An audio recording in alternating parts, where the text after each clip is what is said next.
আমি শুভর ছাদ বাগান থেকে নিয়ে চলে এসেছি আজকে তোমাদের জন্য একটা নতুন ভিডিও। অক্টোবর মাস প্রায় শেষের দিকে, তো এখন বাগান বিলাসের ক্ষেত্রে বেশ কিছু যত্নের প্রয়োজন। আর এখন যদি তুমি সঠিক যত্ন যদি করতে পারো, তাহলে আগামী শীতে তোমার ছাদ বাগানে বাগান বিলাসে ভরে ফুল ফুটবে। এই সময় কিন্তু কোনোভাবেই কোনো রকমভাবে অলসতা বা অবহেলা করলে চলবে না। এই সময় তুমি যদি অবহেলা বা অলসতা করো, ঠিক আছে, বা খরচার দিক থেকে কৃপণতা করো, তাহলে কিন্তু আগামী শীতে তুমি তোমার ছাদ বাগানে বাগান বিলাসে ভালো ফুল পাবে না। তো আজকে আমি তোমাদের দেখাবো এই সামনের শীতে নভেম্বর থেকে ডিসেম্বর জানুয়ারি তোমার ছাদ বাগানে বাগান বিলাসের ভালো ফুল পেতে হলে কী কী পরিচর্যা করতে হবে। আমি সেপ্টেম্বর মাসের প্রথমের দিকে গাছ রিপোর্টিং করেছিলাম, বা যে গাছগুলোকে রিপোর্টিং করিনি, মনে হয়নি যে রিপোর্টিং করার প্রয়োজন আছে, সেগুলোতে খাবার দিয়েছিলাম, ঠিক আছে। তো তারপরে এখন অক্টোবর মাসের শেষের দিকে কি খাবার দেব, ঠিক আছে, কিভাবে পরিচর্যা করব, তাই নিয়ে আজকে পুরো ভিডিও থাকছে। তো প্রথমে দেখাই তোমাদের আজকে যে গাছটি আমি ভিডিওতে তোমাদের সাথে দেখাবো, এটি হলো আমার বলাকা, ঠিক আছে। এই বলাকা গাছে আমি কী খাবার দেবো, যেই খাবার দেওয়ার ফলে আগামী শীতে ভরে ফুল দেবে, গাছে প্রচুর পরিমাণে ফুল দেবে। তোমরা দেখতে পাচ্ছ আমি কিন্তু সেপ্টেম্বর মাস ধরে একে খাবার দিয়েছি, স্টেপ বাই স্টেপ খাবার দিয়েছি, পরিচর্যা করেছি, ঠিক আছে। করার পরে গাছে প্রচুর ফুল আছে। তো আমি এখন ফুল নেব না, সব ফুল কেটে দেব। কেটে দেওয়ার পরে খাবার দেব। খাবার দিয়ে ধীরে ধীরে আমাদের কিন্তু কী করতে হবে, জলের পরিমাণ কমিয়ে আনতে হবে। জলের পরিমাণ যদি তুমি বেশি করে দিতে থাকো, তাহলে কিন্তু গাছে কিন্তু ভালো ফুল পাবে না। সেই দিকটা সবসময় লক্ষ্য রাখতে হবে। তা নিয়ে নতুন ভিডিও আমি নিয়ে আসবো। তো চলো দেখে যাই। সবার প্রথমে গাছটাকে কীভাবে সুন্দর করে ছাঁটবো, ছাঁটার পরে স্টেপ বাই স্টেপ খাবারগুলো দেবো।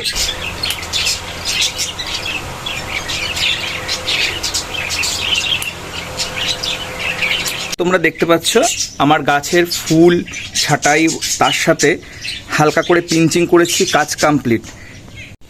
এখন তোমরা দেখতে পাচ্ছ আমার এই বলাকা আইডির ফুল ছাঁটাইয়ের সাথে হালকা করে পিঞ্চিং করা কমপ্লিট।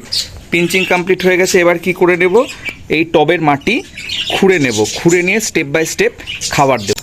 টবের মাটিতে নোংরা থাকলে বা আগাছা থাকলে সেগুলো ভালো করে পরিষ্কার করে নেবে।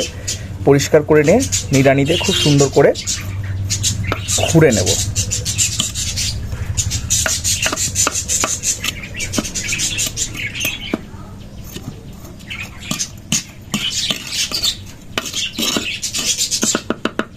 খুঁড়ে নেওয়ার পরে মাটিটাকে হালকা করে ভেঙে নেব। এই সময় একটা জিনিস খেয়াল রাখবে, খোঁড়ার সময় যদি এক্সট্রা রুট যদি হাতে আসে, সেই রুটগুলোকে কি করব, যেই রুটগুলো ছিঁড়ে যায় শেকড়গুলো, সেগুলোকে এইভাবে তুলে নিয়ে ফেলে দেব।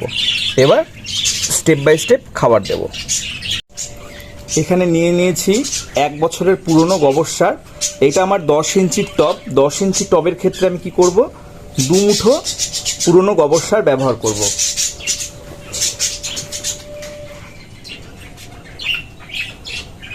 এই 2 মুঠো পুরনো গোবর সার, যাদের কাছে গোবর সার নেই তারা ভার্মি কম্পোস্ট ইউজ করতে পারো।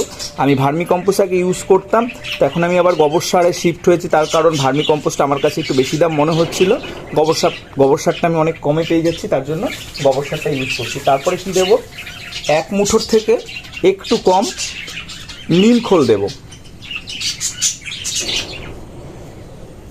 নিম খোলের পরে দেব সর্ষের খোল গুঁড়ো করে রাখা, ঠিক আছে। এটাও 1 মুঠোর থেকে একটু কম দেব। তারপরে দেব এখানে শিংকুচি দেব 1/2 মুঠোর মতো।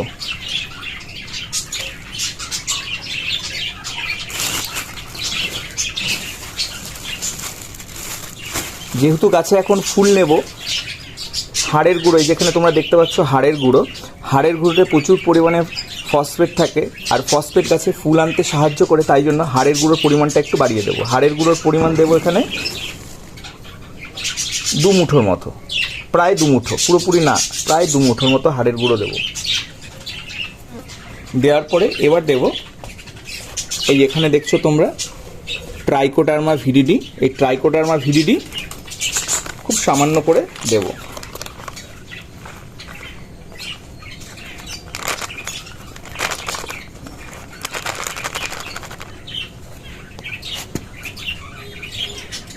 ঠিক এতটা পরিমাণ ট্রাইকোডার্মা ভিরিডি।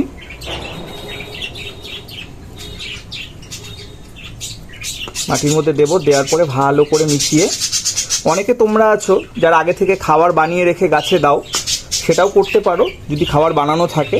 আমি সাধারণত তা করি না, আমার অত সময় হয়ে ওঠে না। তো আমি যেদিন কাজ করি গাছে খাবার দিই, আমি ইনস্ট্যান্টই দিই। এখনও পর্যন্ত ইনস্ট্যান্ট খাবার দেওয়ার পরে আমার গাছে তেমন কোনো ক্ষতি হয়নি। দীর্ঘদিন থেকে কাজ করছি, এইভাবেই করছি। তো এক একজনের এক এক মত, এই নিয়ে আমি বেশি কিছু বলবো না। তো আমি যেভাবে গাছে খাবার দিই সেটাই আজকে ভিডিওতে তোমাদের সাথে শেয়ার করছি। এইভাবে ভালো করে খাবারগুলো মিশিয়ে দেওয়া হলো। মিশিয়ে দিয়ে মাটিটা সমান করে দেব। সমান করে দেওয়ার পরে এই যেখানে তোমরা দেখতে পাচ্ছ, এখানে হিউমিক অ্যাসিড মেশানো জল রেডি করে রেখেছি। এই টবের মাটি ভর্তি করে পুরো মাটিটাকে ভিজিয়ে হিউমিক অ্যাসিড মেশানো জল দিয়ে দেব। তাহলে অক্টোবরের শেষে আমাদের গাছে খাবার দেওয়া কমপ্লিট। এরপরে পটাশের ব্যবহার কি করব গাছে আরও বেশি করে ফুল আনার জন্য, তা নিয়ে ভিডিও আসবে খুব শীঘ্রই। তো সবাই ভালো থেকো, টাটা।